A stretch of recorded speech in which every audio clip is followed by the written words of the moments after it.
Pleasure. And I can't believe all the cooking you did for me. That's so kind. Rebbe, so how are you? It's great. It's certainly great to see you again. Another first mistake that he made, that the Rebbe made with the cooking. The Rebbe made. That's exactly right. That's exactly right. It's very nice to be back. And I agree. How does it mean? This was the one only congressman who stepped up and signed 22 congressmen and senators a letter to the president of Ukraine to save my factory, factory in Ukraine. He was the only one, and that's why I told him this time, I will never forget what he did it for his constituent, even he was on his duty, but I know a lot of politicians who is in duty and not doing too much, but he was the one who did it. And that's why I judge, especially Mr. Weiner, the congressman, what he did it for the city, what he did it for the state, and what he did it for the country. This is what is important. It's a worship for a big effect, receiving back the court and the shul. Correct. Continue Exactly. That later on is a big difference. Yeah. It was in 2005, and because of the letter, as they couldn't make a Polish Unstell, they couldn't take away the plan from me, and we got regulation. And I will never forget this until I will be in life. He's a mayor, what he will be a mayor, or he will be not a mayor. He will always my friend, because this is what I'm saying. I will never forget what he did personally to me, like his concern. I think it was for the whole city. Absolutely. You were one of the first people to bring to my attention the desecration of cemeteries that was going on, that turned out not just to be a phenomenon where you had observed it, but it turned out it was something that was going on all around the world. And I organized 120 members of Congress and called not only the United Nations but our State Department's attention to it, and it became part of the bilateral negotiations that our country had. That I started raising that subject, and it changed some policies. It wasn't overnight, but but you got that ball rolling by calling attention to something that no one was even noticing, and they were doing. Remember, they were not even doing it for any valuable reason. It was for basketball courts and for homes and for shopping malls, and it was just the tip of the iceberg, as it turned out, that there were dozens and dozens of small Jewish cemeteries that were being desecrated all over Central Europe that no one was paying any attention to, and it became a very big cause. And so you were. I'm glad that we had a chance to meet at that time, because it allowed me to do. You know, there's a great deal of conversation now about Mitzvah Pepeg. Frankly, when I ran in 2005, when no one was talking about it, I was expressing concern the very first day that the city was trying to put a regulation in place. The fact is, and I said this to my colleagues who are also running for mayor, that I think the community wants a sense not that you're always going to get their way, but they're always going to have their say. They're always going to have an opportunity to make their voice heard, and that's one of the things that I've always tried to do, and it works both ways, because frankly, if I had not had that original meeting to hear about what was going on back in Munkatch, How many years ago was this? This was. Huh? How many years ago was the When did you meeting? first introduce me to the Rav? 8 years ago. 8 years ago. 9 years. The time is running. 9 years. I'm sorry, Rabbi. 9 years ago. Talk about Mitzvah Pepeg, it's not the time. Like many issues. To us, it's not a concern with if there's going to be a law, because we're going to have to do what we have to, no matter what. But the information which is built on is we found 12 cases of children which developed herpes. Now, Worldwide. now, what are we? Do you believe that all the people sitting here don't care about children? They were born with herpes, which is life danger? Is this what the Torah teaches us? Of course not. Make us look like we're some Taliban or something that just wild people that don't care about anything. If somebody studies the cases, you'll see that the 12 children, we're talking about in a span of 15 years, 6, 7 countries, very, very poor evidence to supposedly in Canada and to in Israel and to here and the one they suspect. The beginning say 12 children look through it. No basis for it. Because if there was a basis, the first people would be sitting to see what to do if with America. We don't let the kids desert it and get sick, God forbid. There's nobody to speak up for us. When it comes to issues, as if the issues which is in the plan now, I think there's much more. The last time, history books will tell you, the last time the Tzitz Repair was brought up, of course, was in Berlin, Germany. In the beginning, they started worrying for children to get herpes. In the end, you know what the end was. No. They weren't worried about the herpes anymore. No, it was one for the life. What he wants for the lives. Somebody looked into it. Of course, the religious, for us, the religious purpose is the main thing.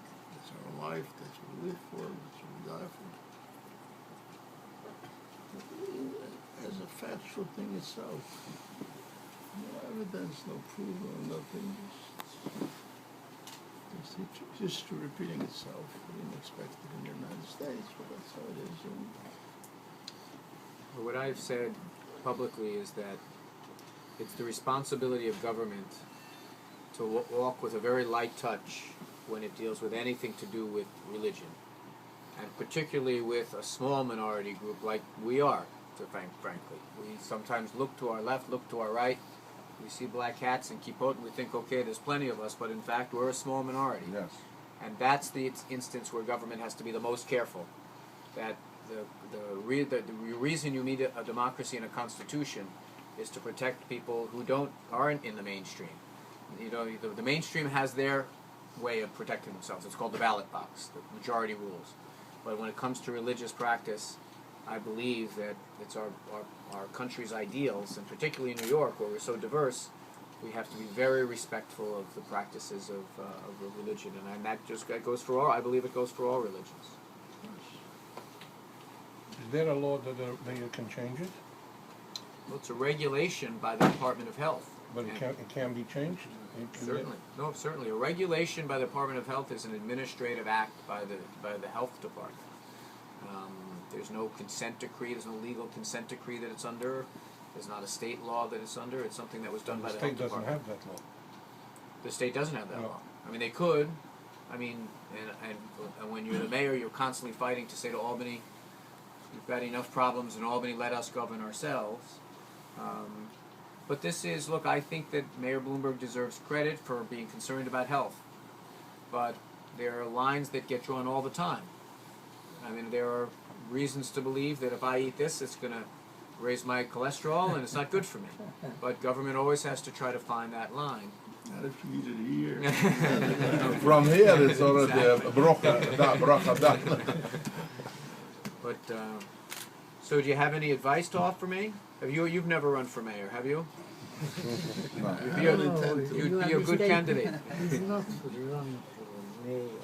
He's making himself important for the whole Jewish community. Correct.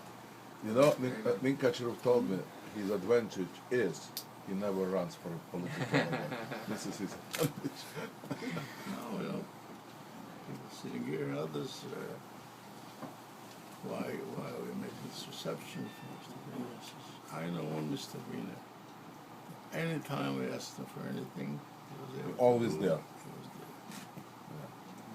That's all that interests me. I've had the great good fortune, with God's help, to be representing this community and the communities of Flatbush and Central Queens for a very long time.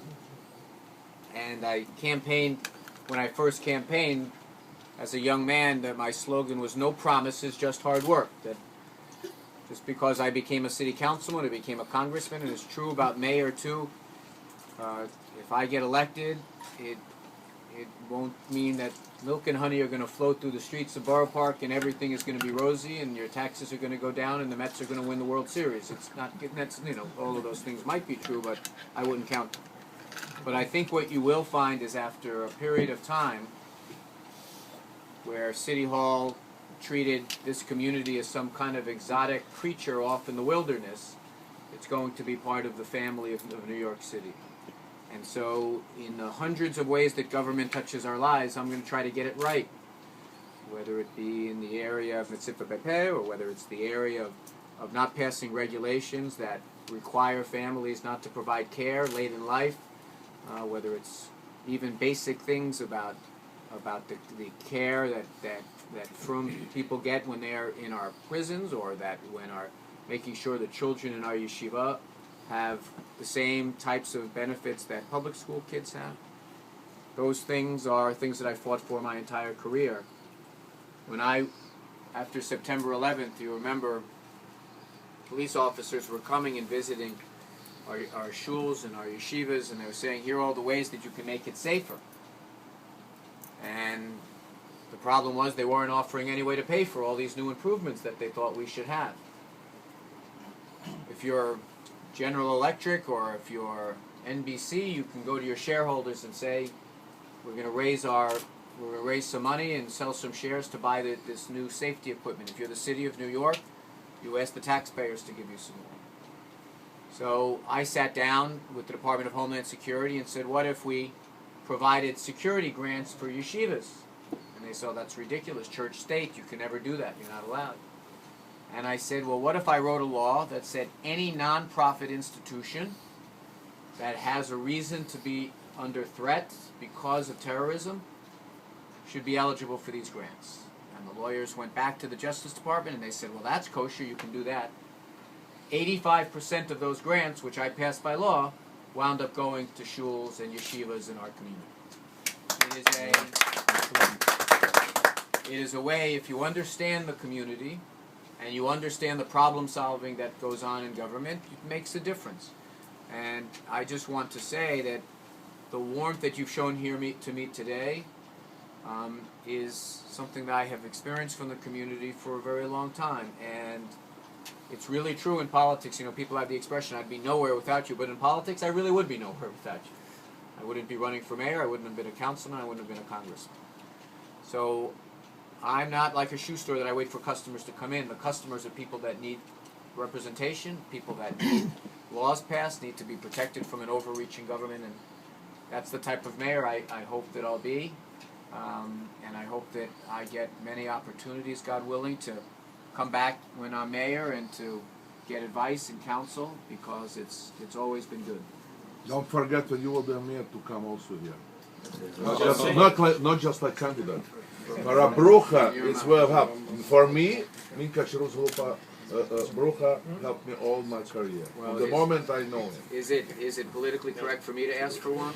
Yes. And even if it's not.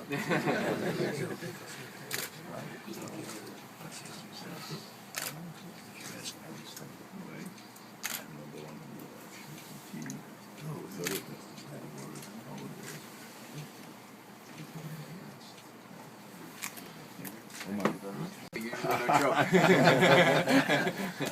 Thank you very much for having me. Okay. Thank you very much.